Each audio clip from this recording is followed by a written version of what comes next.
ये साला रोज रोज जाके मजा मार लेता रे, आज हम मारे। नारायण मोहन जो हट हम जाए।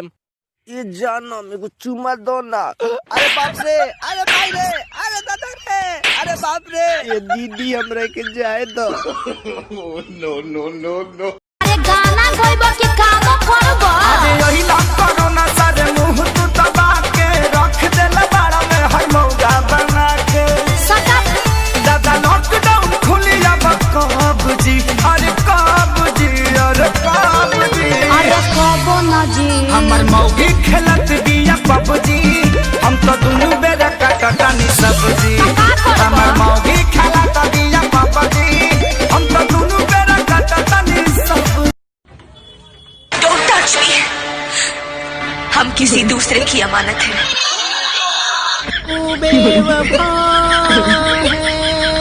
मैं जान जाता तुझसे कभी भी। मैं बारिश का मौसम हूँ। साचू का रे? हो रे साला एकरे चलते हमार गेहूं पूरा बर्बाद भइल। बसो के सीजन के मुनवारी टिकवा मार सरगे मार। देख एकरा के उठा के पानी में फेंक देतनी। रे साला बचाओ ना तो मर जाई रे। ए भैया हमरा पौड़े ना वाला, तू ही बचाव ना। रे साला बचावे का ना वाला तो ढोलिस काय खातिर रे। भैया जी, हमरा गांव में कोरोना वायरस नहीं आ सकता है। का है? हमरा गांव के रोडे ठीक नहीं है। भाई लॉकडाउन खुल गई, हम कैसे मान ली? तो ले है सुन। मित्रों,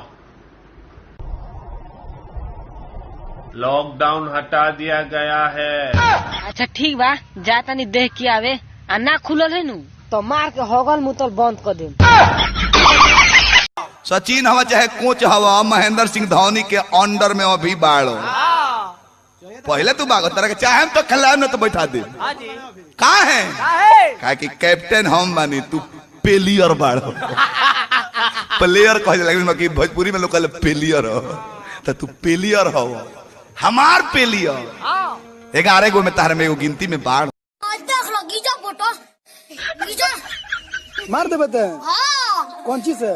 दादी आज मेरा दादी बेटा जी वही जो मारे ना मन दे कुछ ना रे तो वही जो पटाखा सारा मुआ करे। कोनो देखो तो नहीं के ना ना ना। कौन है वो, कौन है वो, कहाँ से वो आया? ए कौन है रे? कहाँ घर है तोर? भैया उठा के चेक करो तो कि उठा था कि ना।